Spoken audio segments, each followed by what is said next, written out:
Ah! Did you get surprised? Is that shocking? Shocker! It's 2026, and goddamn time is flying by. Now, 2026 is here, which is time for my annual tradition to do the Vecwolf's analysis and predictions of movies 2026 thingy majigger. I don't know what I call this thing, but I did start this little tradition of me kind of just looking through a list of Wikipedia and just being like, "Yep, that's cool. That'll make money. That'll do it." And pretty much the goal is that I'm going to show you and my little cool little board I kind of came up with, and kind of just put things and quickly talk about some movies I think will either succeed and do good numbers, and then be either negative or positive on the overall analysis of the audience. So, let's begin. Number one, 28 years later, The Bone Temple. Now, The Bone Temple is a movie that some people might consider to be kind of just like unnecessary, but I'm excited for it nonetheless. I thought 28 Years Later was a pretty goddamn good movie, and here we are with the awaited sequel. Now, I'm a little scared for its little January release date, but I still don't want to determine the movie to be bad or just So, I think The Bone Temple will do a pretty good job in the theatrical run it will have, and I do believe the movie will receive $100 million at the box office with a overall score that is leaning more positive. And number two, Markiplier's Iron Lung. I'm very excited for Iron Lung, not because I know the game, and not because I even watch Markiplier that much, but because I love YouTubers trying and turning into filmmakers. One of my favorites are the Rocker brothers that may talk to me and bring her back. Now, despite everything though, like I just said, I'm a little scared about Iron Lung. The fact that no studio, decided to pick up this movie, and it kind of gives you that sense is, does this film have good reviews or good viewing record? Or on top of things, it is also a concise, very small setting film. So, and it's just in a submarine. So, it might be a little hard to capture the attention for 2 hours. Despite everything I just said, though, I still want to give this a chance. I'm still very excited about Markiplier's first theatrical debut. My prediction for Iron Lung will be around $15 million at the box office, with, unfortunately, I still predict that reviews are going to be on the negative side of things due to the fact of it's a video game and it all depends on the adaptation. Will the adaptation give the game its success and roses, or is it just going to lead most of those critics being confused as fuck? We'll have to wait and see, but I'm very excited for the film. Now, with it having a $15 million box office, that doesn't mean that I think the movie will completely suck and fail. It's just because it is a very limited release, and on top of things, I don't know if there's a huge, wide fan base for Iron Lung as a game, and it really all comes down for like Markiplier fan-based people to come just and see the film. So, that's really it. Number 3, Strangers Chapter 3. I'm barely going to talk about this here for a second. The trilogy of Stranger Things, goddamn. Too much strange. Strangers, the trilogy, is coming to an end with its long-awaited fucking third film, Strangers Chapter 3. Now, these movies suck. They somehow are making a little bit of money, and we're finally getting the third film. This really has no value to it whatsoever. I mean, even like some of the cast members are just fucking tired and don't even want to do this shit anymore. So, here I am though. I accidentally saw it on the wiki page, and I'm going to go ahead and predict this movie to make around $10 million, and it's going to be complete shit. So, that's it. Wonderful! Number 4, Psycho Killer. Now, Psycho Killer is a very interesting concept because it reminds me of Longlegs. But it reminds me of Longlegs in it being a serial killer versus cop film and nothing to do with satanic control over dolls. Longlegs really showed it being that, and then turned into this satanic fucking controlling film, which doesn't give us any explanation why. So, even if Psycho Killer has satanic push value into there, at least make it make sense in the film. but fuck do I know. Despite everything though, it looks interesting. It looks fun. I'm actually very happy to see more of these kind of like serial killer versus cop films come out. And I'm going to go ahead and predict Psycho Killer to make about $40 million at the box office, with reviews being positive.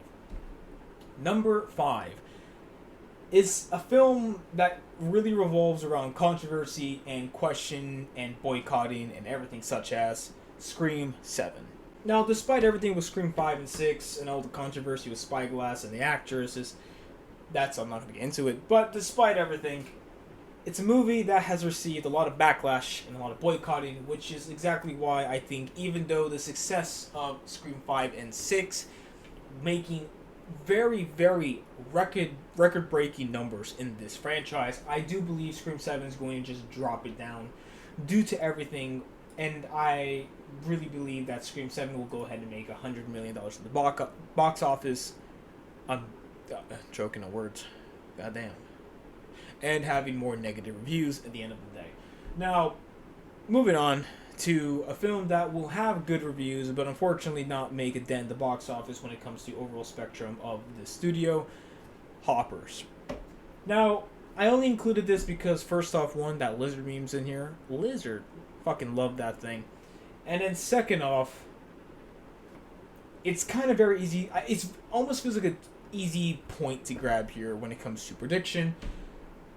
Disney Pixar movies that don't have IP history like Inside Out or Zootopia or Moana, movies like this, like Hoppers or Elio, will come out and it seems like a really cool premise and get people excited, but no one will go see them, and henceforth why I do believe Hoppers will make $150 million at the box office with good reviews, but that's kind of where that movie's going to fall flat. So here, kind of trying to get a free point there. Number 7, Hail Mary. Hail Mary is by the author that wrote the book of The Martian, which was a great movie released in 2015, starring Matt Damon, and goddamn is he sexy, which we will be seeing him later this year. Now overall though, Hail Mary is a film that I got captured instantly due to those trailers, and it really just feels like it has so much fun chemistry in there with Ryan Gosling, and goddamn that alien seems like a fucking joy to be around. Overall, though, I think the movie will do a pretty good job with The Martian making $630 million. I think this film will capture that kind of essence again. Not the exact essence, but the overall feeling of enjoyment. I don't know, space logic. Something like that. So, which is why I'll be going with the movie with prediction of something of $400 million, because I don't know how to speak right now, with positive reviews going to the right. Bingo! Number 8, Ready or Not 2. I don't think it needed a sequel. Kind of reminds me of like something I just quickly thought of here. Get Out. Get Out is a great film by Jordan Peele. It does not need a sequel. And if it got a sequel, I bet it would be good, or at least enjoyable. But in the way of like, it just feels fucking unnecessary. Henceforth, why Ready or Not 2, I'm just going to go ahead and put it at a $50 million box office run with reviews going more negative. Not because the movie is like really bad or anything, but because I just think it's a little unnecessary. But also, it could be shit. Who knows? We'll see. Number 9. Mario Galaxy. The Mario movie made fucking $1.3 billion. And with Mario Galaxy being the title of the sequel, and with Mario Galaxy just being a massive game as it is no question to determine whether or not Mario Galaxy is going to make $1 billion. My guess, it will make more than the first, and hopefully the reviews this time around will be a lot better. As someone who's not a big Mario fan, I did like that first movie, but did have my gripes with the film. I really do hope I can come into this film and come out being like, hey, there was problems, but the problems were somehow solved, and it looked great. Let alone the trailers make this movie look so goddamn fun. I'm very excited for this. Number 10, Mortal Kombat 2. Mortal Kombat is coming out finally after 2021's release of that very first movie with a poor decision to put it on HBO Max and theaters at the same time. Mortal Kombat is finally coming out 5 years later, and oh boy, I can't wait. Mortal Kombat did not make that good of amount of money and decided to go in this weird direction of Cole Young goddamn Cole Young. I do hope he dies in the sequel, and I do hope that this is going to be a nice little recharge and a new reset for Mortal Kombat into hopefully getting some pretty good outcomes with the film. Which is why I'm going to go with $180 million about at the box office with positive reviews this time around. Number 11, a movie I really don't give a fuck about. And the reason why I don't care about it is because it really just doesn't make sense and it falls flat. Mandalorian and Grogu. The first Star Wars movie we're getting in about 7 years since The Rise of Skywalker, which is a shit film to begin with, we are now getting a sequel to a TV Disney Plus show that had a terrible fucking last season of season 3, just making entirely no sense and should have not been made, or in general should have just been a Bo-Katan show. And yet we are now getting a Mandalorian and Grogu movie, which is technically supposed to be season 4 in the finale. Despite everything, I believe this film is going to be poorly reviewed and overall poor moments at the box office. I have to remember, as much as I want to predict my own personal feelings, I have to remember I'm predicting it overall. And with general audiences seeing a Mandalorian and Grogu movie, a new Star Wars movie after 7 years, people are going to be interested and people are going to go watch it, which is why I'm going to predict a $600 million box office run with reviews being more negative. But despite everything, though, it does go into the $500 million mark because despite everything, people will go watch it because it's more for the general audience. Now, if it somehow, this movie makes $1 billion, I'll get punished for it, yes. I'll be seeing you in a few years when they announce Mandalorian and Grogu number 2. Number 12, a movie and really a franchise I don't know much about, but I'd like to go ahead and predict without having known much about it. Masters of the Universe live action adaptation. Now, I don't know much about Masters of the Universe besides He-Man and Skeletor, and when it comes to the movie as a whole, I don't know much about the premise besides it kind of being a Jumanji-esque film where he is in the real world, but then he goes into that world and universe and then kind of becomes a hero. Don't know, really don't care, but I am interested to see how it goes, and I'll go ahead and predict it and see if I do get this right.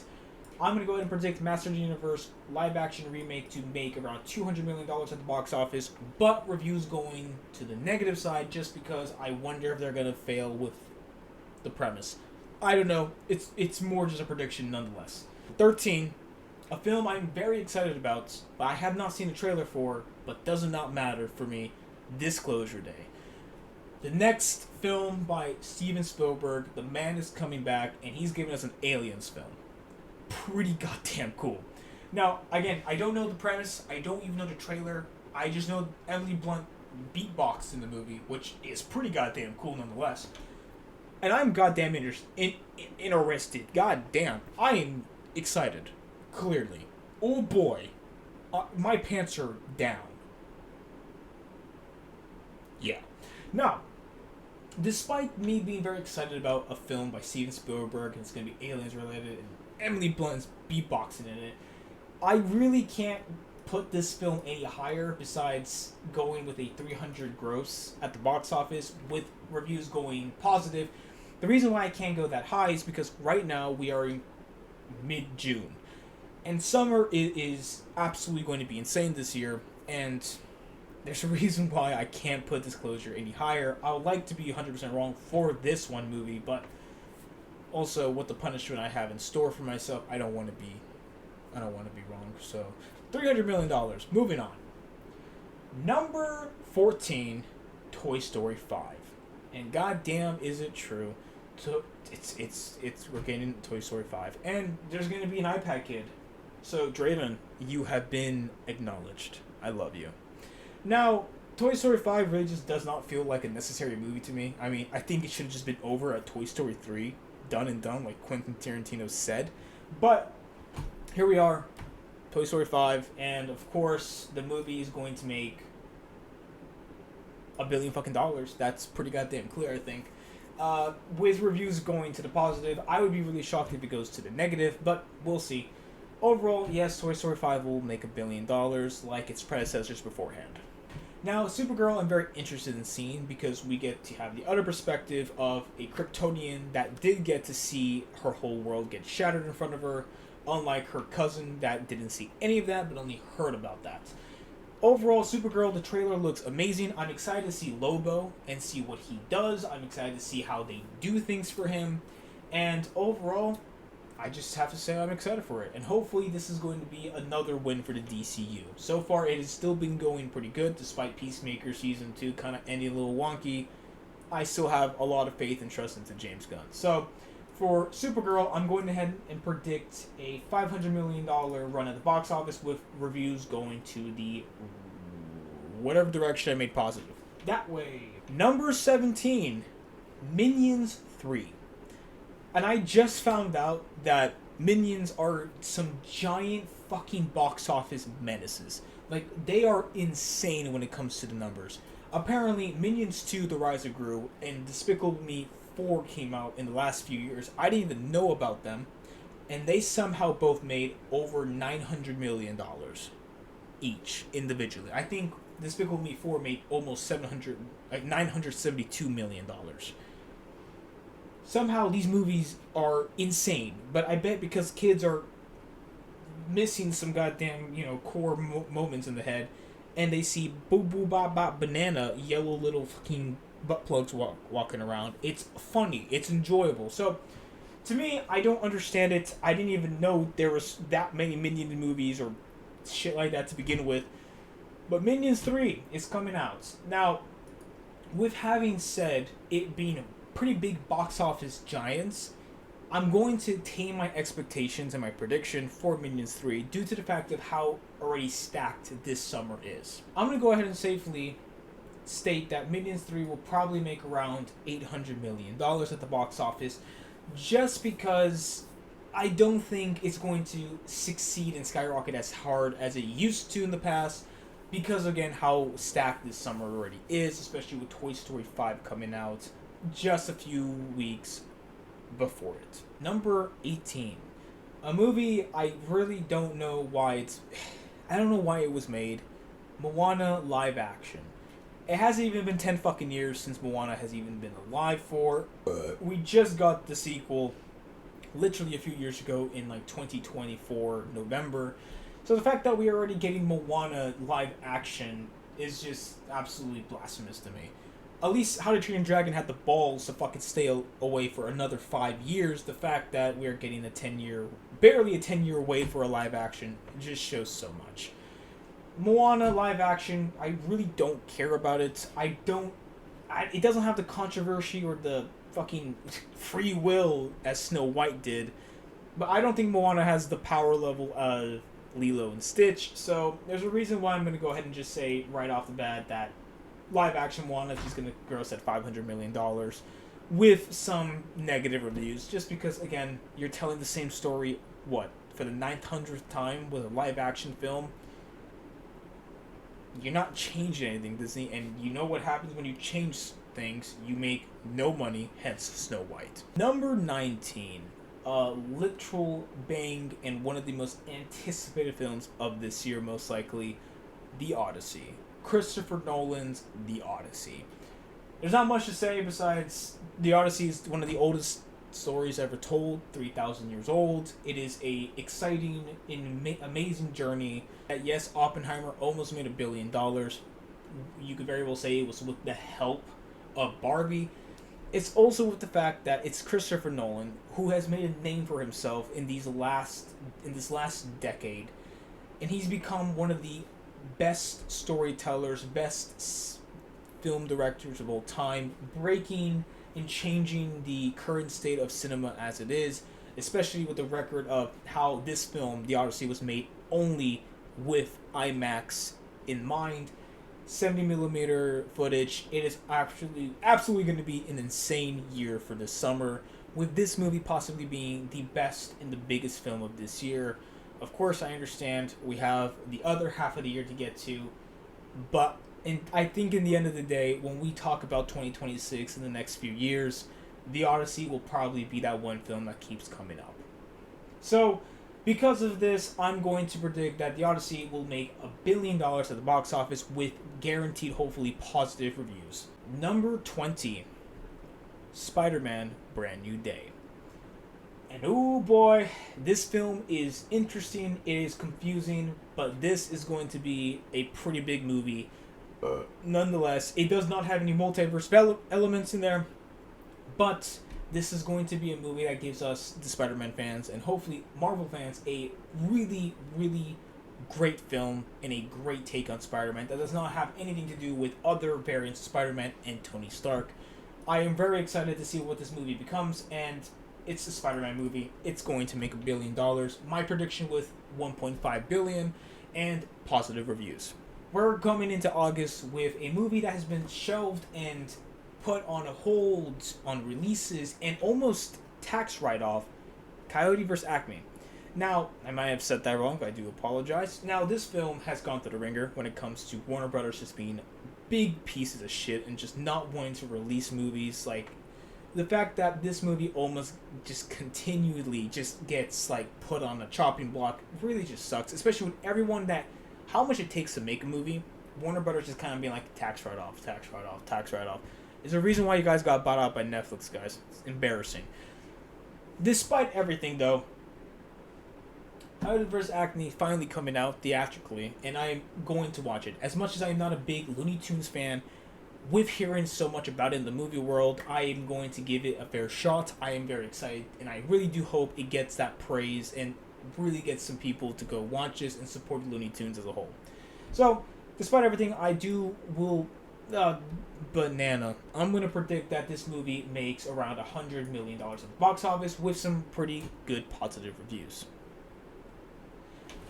Now, going ahead and just spitfiring a few here. DC's Clayface. Now, with hearing that is going to be a disembodied horror film in the DC world, and hopefully we get some sort of mention of the DCU's Batman, I think it would be kind of crazy if we got a reveal of him, but we'll see.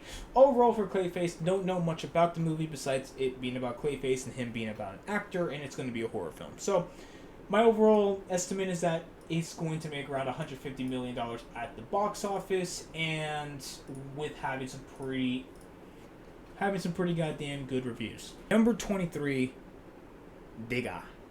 Tom Cruise, Digga. Now, don't know much about this movie besides Tom Cruise's Digga, and that's pretty much it. With the promotion just being Tom Cruise and it just says Digger just right there, honestly gets me just feeling like, hey, if that's all they're going to use to promote this film, they're confident.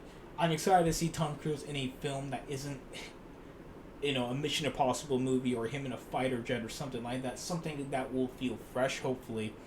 Which is why I'm going to do a little bold assume that this film is going to make around $350 million at the box office with positive reviews. A little bold take, but we'll see where it goes. Who knows, maybe I'll eat my words when I see the first trailer of that film. 24, Street Fighter. And god damn, this movie looked like a big piece of shit. Despite everything, though, this movie really changed my mind when that first trailer came out. But when I heard the casting and I saw that teaser poster, and I just thought this is Borderlands 2026 edition. Yet, those trailers really changed my mind. That doesn't mean that the movie won't be a piece of shit. That doesn't change a goddamn thing. The movie's still going to be a piece of shit in my opinion. But it's going to make some money, and I do believe it might have a good chance to actually be a pretty fun movie. Actually, I changed my mind. I decided to go more with the 500 million route because I think the movie's going to be such a fun mess. When I thought about it for a second, that yes, Street Fighter might not be as big as like movies like a Minecraft film or whatever the fuck it was called, a Minecraft movie. That movie was so goddamn stupid in the head that I fucking hated that film so much that it almost made $1 billion. I think if this film is slightly better in this sense and can give us give audiences a good time, people will go watch this and people will probably have a fun time with the film that it will probably make closer to a $500 million box office. Next film here, Cat in the Hat, is getting brought back. Don't know really much about this movie besides it's just a new animated Cat in the Hat film. I don't really know much about the movie. I'm just gonna go ahead and drop a prediction of $200 million and the negative kind of reviews of the film. I just don't know much about it, so that's kind of just where it goes. Now, on a movie that I am very much excited for, Hunger Games: Sunrise of the Reaping. I really much enjoyed that first Hunger Games movie, Ballad of the Blogs and Snakes and Go Shark, semicolon, whatever the fuck it's called. And I'm very excited to see where we continue this theme, this story that we started in this first film. What really intrigues me is that, yes, it is not just a President Snow trilogy, it's going to be a trilogy based on older characters that we have seen in the past. So first was Snow, now it's Haymitch, and I wonder who it's going to be in the next game or the next film in general. My hope is that I don't remember his name, but it's the guy with the trident. He goes ch-ch-ch, and he was the youngest winner of the Hunger Games in history. So I would love to see if that would be their next take on the film for the third film, but we'll have to wait and see. I think it's going to carry on, and I do believe Sunrise of the Reaping will do pretty good at the box office, making around $400 million with those positive reviews. Finishing up our November run before entering December, Godzilla Minus One did come out with a release date just a few days ago, and it's going to be this November. Now, I'm happy that we do get the stupid, dumb fun, the Power Ranger moments with WB and the whole, stuff. I'm excited to see what Supernova becomes in 2027. But I'm happy to see that there are some people that do care to give Godzilla this threatening vibe and him being the villain, with Godzilla Minus Zero being fantastic, and Godzilla Minus One I'm hoping has the exact same sort of reaction, if not better. I do predict that Godzilla Minus One will hit around a $150 million box office run with a positive review. Now we are in December. And oh boy, this is going to be interesting. Jumanji for technically the third film, the final level. And to my surprise, Jumanji movies are pretty big box office giants. I'm surprised I recently just learned that there are 2 franchises coming out this year that are huge giants. I did not know that. With the first Jumanji movie making $950 million at the box office, almost $1 billion, and Jumanji 2 making $861 million at the box office. Honestly, these are big, massive films, and I wonder if Jumanji: The Final Level will continue that legacy. But with obviously, being December and what comes out literally a week after this, 2 films nonetheless, I don't think Jumanji: The Final Level is going to carry on that legacy that we've seen in the past, which is why I'm going to go with a $500 million box office run with some pretty positive reviews. I don't think this film is going to make the billion that they are hoping for with this third run. We have come down to the final events of 2026, the moment that we've all been waiting for. Doomsday. Avengers Doomsday and Dune Messiah are going to be released on December 18th on the exact same day.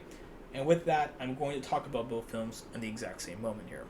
So, Avengers Doomsday has no build-up.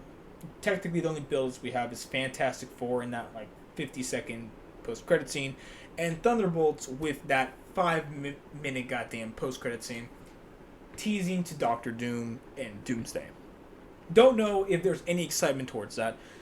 We do know about Avengers Endgame getting re-released in this 2026 September, so, and somehow Endgame's going to lead into Doomsday, with Doomsday being a direct sequel to Endgame.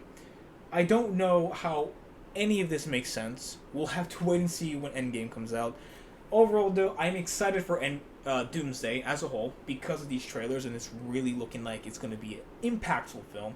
But when we look at Dune Messiah, Dune has become a very, very big cinematic moment when it comes to the audience. When it comes to the audiences and the critics alike. Dune Part 2 became an instant cult classic, became an instant culture classic, making over $700 million at the box office, becoming a fantastic piece of cinema, becoming one of my favorite movies of all time. I never thought I never thought that could just happen in like a quick few year runtime.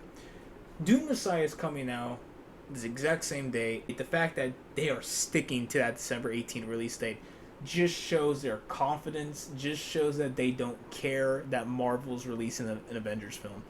It does not scare them. They are going all fucking out. And that is what makes me think that Dune Messiah is a film that we probably don't understand right now. I don't even need a poster. I don't need a trailer yet to determine that Dune Messiah is going to be a instant hit in the box office, making over $1 billion at the box office with some pretty goddamn positive reviews. Let alone the fact is that, yes, my prediction for Avengers Doomsday will be around $1.3 billion with positive reviews as well. Despite everything, though, we've seen it happen before. Two movies colliding together to make both of them succeed. We've seen it with Barbie. We've seen it with Oppenheimer. The whole Barbenheimer. So why can't it not happen with Dune Messiah and Avengers Doomsday making Doomsday? And so that's pretty much it with me overall depiction of everything. And then on top of that, yeah, this film comes out. Angry Birds 3 comes out. It's gonna suck. So who cares? That is my list for 2026. My prediction. We'll see if it comes true. We'll see if I get punished or not in the years time from now. And yeah, that's pretty much all I have here. Good night.